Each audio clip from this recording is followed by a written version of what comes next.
My parents called me a freeloader raising bastards on our dime, while I was literally paying both their mortgages without them knowing. Please take a second to support our channel, hit subscribe and drop a comment saying where you're watching from. You're part of this story too. The words hit me like ice water. You're nothing but a freeloader raising bastards on our dime, Keisha.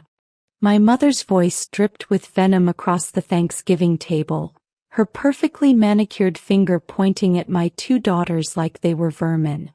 My father nodded, cutting his turkey with deliberate precision, not even looking up.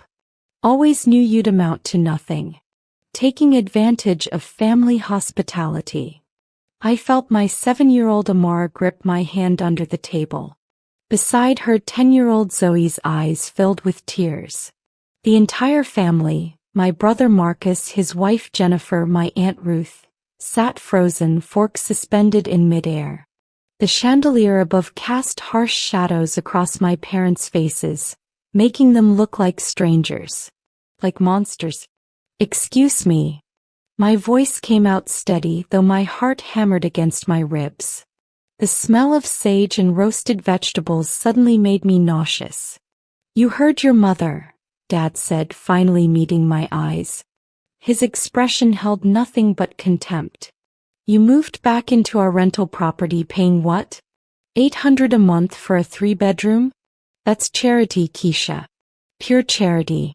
And you have the nerve to show up here expecting us to feed you and those girls." The rental property. The one I'd been living in for 3 years since my divorce from Andre.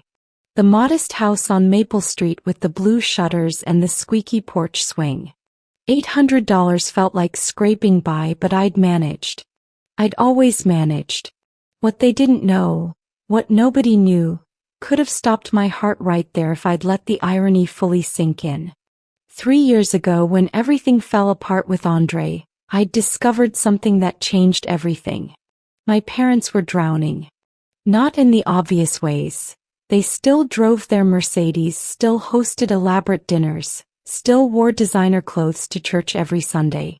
But I'd seen the foreclosure notice that day I'd stopped by unannounced. It was sitting on Dad's desk, bold red letters screaming final notice.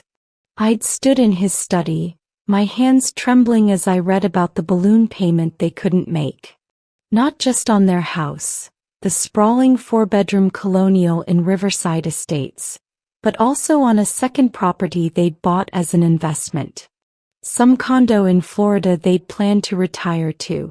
The numbers swam before my eyes. They were 60 days from losing everything. My mind had raced that day. I'd just gotten my promotion at Morrison Tech, jumping from senior developer to team lead. The salary increase was substantial, enough to finally breathe, enough to help. And despite everything, despite the way Mom always compared me to my brother's perfect wife, despite Dad's constant disappointment that I'd chosen computers over the medical career he'd planned, they were my parents. I'd made an anonymous payment that week. Then another. Then I'd set up automatic transfers through a complicated web of LLCs and shell accounts. Nobody could trace it back to me. Every month for 3 years I'd paid both mortgages. My parents thought some investment had finally paid off. They never questioned their sudden fortune. "Mom, that's not fair," Marcus finally spoke up, but his voice lacked conviction. Jennifer put her hand on his arm, silencing him with a look. My brother had always been the golden child. Harvard graduate, corporate lawyer, 2 perfect sons. He'd never had to struggle. Fair. Mom's laugh was brittle, sharp enough to cut. "What's not fair is watching your father and I work ourselves to the bone our entire lives, giving you children everything, and this is how you repay us. Living off our generosity while raising kids without a father." The flashback hit me unbidden. Andre's face the day I'd caught him with his assistant. The smell of her perfume in our bedroom. The way he'd looked at me with such casual cruelty and said, "Can you blame me? You're always working, always tired. She makes me feel alive." The divorce papers. The custody agreement. The way I'd rebuilt everything from scratch. Those kids have a father, I said quietly, my fingernails digging into my palms. He just chooses not to be involved. Exactly, Dad interjected, his voice rising. Poor choices, Keisha. Always making poor choices. We raised you better than this. And now you expect us to subsidize your failures. Something inside me began to crack. Not break, not yet. To crack. Like ice over a frozen lake, spider webbing in every direction. I thought about my bank statements. The transfers marked property management, Riverside, and property management, Sunrise. Aunt Ruth cleared her throat. Now maybe we should all just calm down and stay out of this, Ruth, Mom snapped. You've always been too soft on her. That's part of the problem. Nobody holds Keisha accountable. I watched my aunt's face flush, watched her sink back into her chair.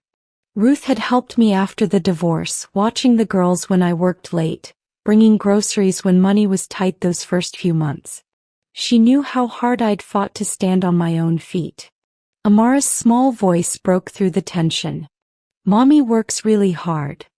She looked at her grandmother with confusion that would haunt me later. She's on her computer until late. She makes us breakfast every morning and helps with homework and... Hush, child, my mother said dismissively. Adults are talking. That's when something shifted in me. The way she dismissed my daughter, my brilliant, kind, sensitive Amara, with such casual cruelty. The way my father nodded in agreement, like my children were merely props in the story of my failure. The way Marcus looked away, unwilling to stand up for his own nieces. Let's go, girls. I stood up, my chair scraping against the hardwood floor. The sound was obscenely loud in the suddenly silent room. Oh, running away, Dad scoffed. Classic Keisha. Can't face the truth about yourself. I paused, my hands on my daughter's shoulders. Every fiber of my being wanted to explode, to tell them everything, to watch their smug faces crumble. But not yet. Not here. The drive home was silent except for Zoe's quiet sniffles. I watched her in the rearview mirror, her face pressed against the window, and felt rage boiling in my chest. Rage at Andre for abandoning us. Rage at my parents for their cruelty. Rage at myself for caring what they thought. When we got home, I tucked both girls into bed, reading extra chapters from their current favorite book. After they finally fell asleep, I sat in my home office, staring at my computer screen. The folders were all there. 3 years of mortgage payments, meticulously documented. Spreadsheets tracking every penny I'd sent to save their houses while living on ramen noodles and scrambled eggs some weeks. My phone buzzed. A text from Marcus. Look, you know how they are. Just apologize and it'll blow over. Just apologize. For what? For existing? For surviving my divorce? For raising my children alone while their father built a new life with his mistress-turned-wife? For secretly saving our parents' entire financial legacy while they called me a freeloader? I opened my banking app. The next automatic payment was scheduled for 3 days from now, December 1st. Combined mortgages, $4,800. Money I could have spent on better clothes for the girls, on fixing my car's transmission that had been grinding for months, on the dental work I'd been postponing. My cursor hovered over the cancel payment button. My hand trembled. I didn't cancel it. Not that night. Instead, I lay awake until 3 in the morning, memories assaulting me in waves. I remembered being 8 years old, watching Mom brush off my science fair trophy because I'd only gotten second place. Marcus had won first the year before. I remembered Dad's disappointment when I'd chosen computer science over medical school. Such a waste of intelligence, he'd said. Anyone can code. Doctors save lives. I remembered my wedding day. Mom's tight smile because the venue wasn't fancy enough. Dad's speech that was more about his own accomplishments than blessing our marriage. And I remembered the divorce. Dad's words. I told you that boy was beneath you, but did you listen? Now look at you. Damaged goods with 2 kids. Who's going to want you now? The next morning I called my financial advisor, Jackson Porter. We'd been working together since my promotion, and he'd helped me structure the anonymous payments to my parents.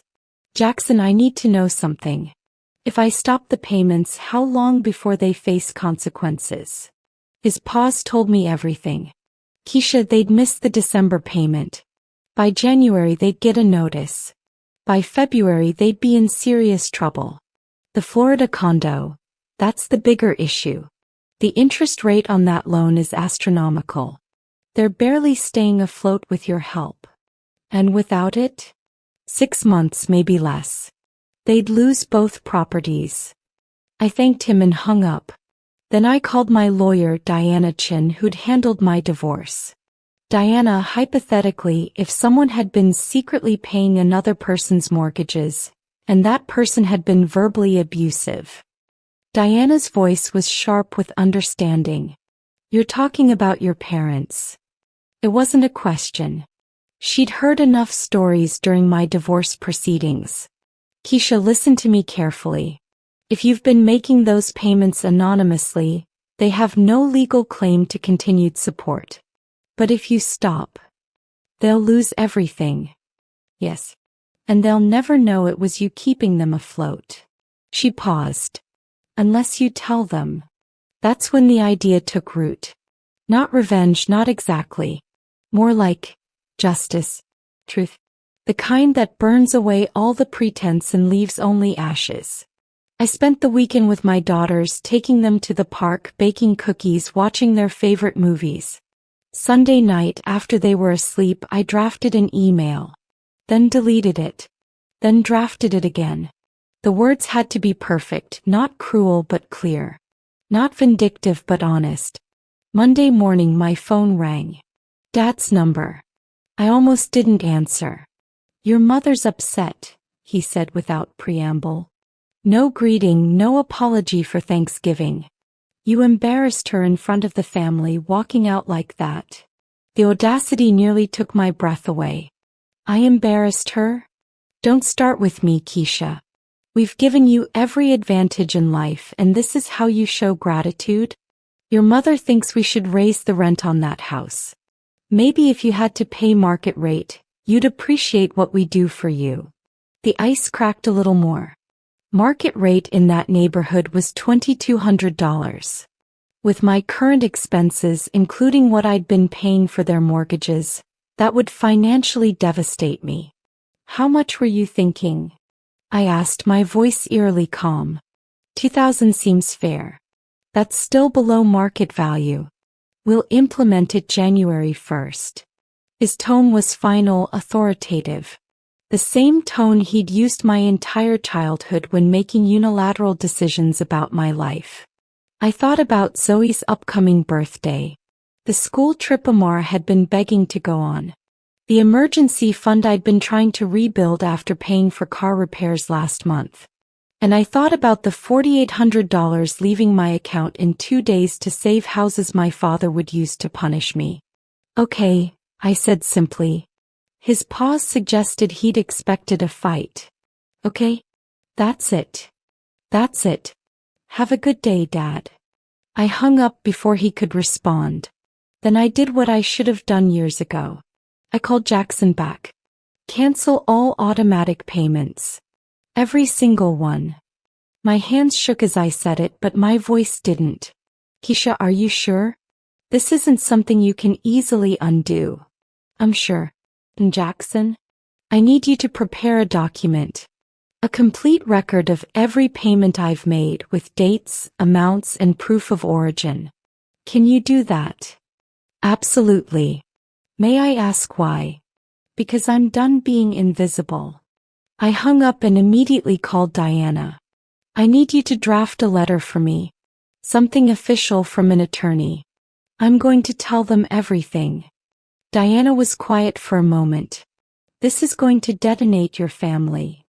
My family detonated me on Thanksgiving, I replied. I'm just returning the favor with the truth. The letter arrived at my parents' house on December 15th. By then they'd already received the notice about their missed December payment. I knew because Marcus called me panicked. Keisha, something's wrong with Mom and Dad's mortgage. Some payment didn't go through. They're freaking out. Dad's trying to figure out what investment account was funding it, but he can't find any record. It's like the money just stopped. I let the silence stretch between us. In the background, I could hear Jennifer asking what was wrong. Maybe you should ask them about that, I said carefully. What? Why would you? He stopped. I could almost hear the gears turning. Keisha, what did you do? Nothing, Marcus. I did absolutely nothing. And that's the problem, isn't it? When I do nothing, everything falls apart for them. I hung up. The letter Diana drafted was a masterpiece of legal clarity and emotional devastation. It detailed every payment, every sacrifice, every month that I'd chosen their financial stability over my own comfort. It included bank records, transaction histories, and a final paragraph that still made my chest tight when I read it. For 3 years, while you called me a failure, I held your legacy together. While you called my children bastards, I ensured they'd have grandparents with a roof over their heads. I asked for nothing but basic human decency. You couldn't even give me that. Effective immediately, I am exercising my right to discontinue voluntary financial support. You have 6 months to make alternative arrangements. I wish you the best in your future endeavors. My mother showed up at my door 3 days later. I watched through the peephole as she rang the bell repeatedly, her face contorted with an emotion I couldn't quite read. Rage? Fear? I opened the door but didn't invite her in. Mom. You spiteful, vindictive little. She caught herself, glancing behind me where the girls were watching TV. Her voice dropped to a harsh whisper. How could you? How could you do this to your own parents? Do what exactly? Stop paying your bills? The bills you didn't even know I was paying? Her face flushed. That's not. You can't just. We thought that was from your father's investment portfolio. You let us believe. I let you believe whatever you wanted to believe, I interrupted. I never lied. I just didn't advertise that your freeloader daughter was keeping you from homelessness. Don't be dramatic. We weren't going to be homeless. I pulled out my phone, opened the Photos app, and showed her the picture I'd taken of that original foreclosure notice 3 years ago. You had 60 days. I saw this notice. I saved you. And at Thanksgiving you called my children bastards. Her hand went to her mouth. For the first time in my life I saw my mother at a loss for words. You have 6 months, I continued. Diana Chin, my attorney, included resources for financial counseling in the letter. I suggest you use them. Keisha, please. We're your parents. You can't just abandon us. The irony was so thick I almost laughed. I'm not abandoning you. I'm just stopping the anonymous financial support you didn't appreciate, respect, or acknowledge. You'll figure it out. You're resourceful people. You raised me after all. Aunt Ruth called that evening. Baby girl, is it true? What your mama's saying about you paying their mortgages? I confirmed it, too tired to pretend anymore. Ruth was silent for a long moment, then, sweet Jesus. All this time? And they treated you like that? Yeah. I'm so sorry, Keisha. I should have said more at Thanksgiving. I should have stood up for you and those babies. It's okay, Aunt Ruth. It's not okay. None of this is okay. She paused. Your mama's telling everyone you're trying to destroy them. But I know better. I've watched you these past 3 years. I've seen you stretch yourself thin, working yourself half to death. I just didn't know how thin. The family grapevine lit up like wildfire. Suddenly everyone had an opinion. Dad's brother, Uncle Jerome, called to tell me I was being unreasonable. Family takes care of family, he said. You can't just pull support like that. Like they pulled their support when Andre left me? I countered. When Dad told me I was damaged goods. When Mom said my children were bastards. That kind of family support. Marcus came over a week later looking haggard. They're talking about selling the Florida condo. Dad's looking for a second mortgage on the house. This is serious, Keisha. I know it's serious, Marcus. It was serious 3 years ago when I found that foreclosure notice. It's been serious every single month when I chose to pay their bills instead of saving for my daughter's college funds. He sat down heavily on my couch. Why didn't you tell us? Tell you what? That I was secretly keeping our parents afloat? What would that have accomplished? Christmas came and went. I didn't attend family gatherings. Instead, I took the girls to Aunt Ruth's house, where we had a quiet, peaceful celebration. No criticisms, no comparisons, no cruelty. Just love and laughter and the smell of Ruth's famous sweet potato pie. January brought a shift. My father finally called and his voice was different. Smaller. Keisha, we need to talk. In person. They came to my house this time, both of them. Dad's Mercedes looked older somehow, less impressive. They sat stiffly on my couch while the girls played in their room, the door firmly closed. We didn't know, Mom started. About the mortgages. About what you were doing. I know. That was the point. Dad cleared his throat. We've secured a loan. Took out a second mortgage on the house. We'll manage. But Keisha. He paused, seeming to struggle with words. Why did you do it in the first place if you were just going to stop? This was the moment I'd been simultaneously dreading and craving. I did it because you're my parents. Because despite everything I loved you. I stopped because you showed me that love was one-directional. That I could sacrifice everything and it still wouldn't be enough to earn basic respect. Mom's eyes filled with tears. We didn't mean. You called my children bastards, I said, my voice steady despite the emotion choking me. On Thanksgiving. In front of everyone. Those girls are innocent and you treated them like they were shameful. That was my breaking point, Mom. Not the years of criticism, not the constant comparisons to Marcus, not the disappointment. It was you hurting my babies. The silence was suffocating. 3 months later, things had settled into a new normal. My parents paid their own mortgages. Barely, but they managed. They'd sold the Florida condo at a loss and downsized their lifestyle significantly. The Mercedes was gone, replaced by a practical Honda. They'd stopped hosting elaborate dinners and church clothes came from Macy's instead of boutiques. Marcus reported that they'd started attending financial counseling. Dad had even picked up some consulting work to supplement his retirement income. They were surviving, not thriving but surviving. On their own merit. I'd taken the money I'd been sending them and opened college funds for both girls. Amara's first deposit made me cry with relief. Zoe's made me smile. The emergency fund I'd been trying to build finally had a real cushion. I'd even started dating again. Nothing serious yet, but the possibility felt like freedom. My parents and I spoke occasionally, brief and surface-level conversations. They'd sent birthday cards to the girls with modest checks inside. No more demands, no more criticisms. Just distance. Respectful distance. Aunt Ruth told me Mom had said something to her. Something that felt like the closest thing to an apology I'd probably ever get. I didn't know Keisha was that strong. I thought we'd raised her to need us. You did, Ruth had replied.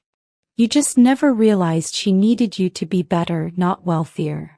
Standing in my kitchen one Sunday morning, watching my daughters make pancakes with flour everywhere and laughter filling the spaces where criticism used to live, I realized something profound.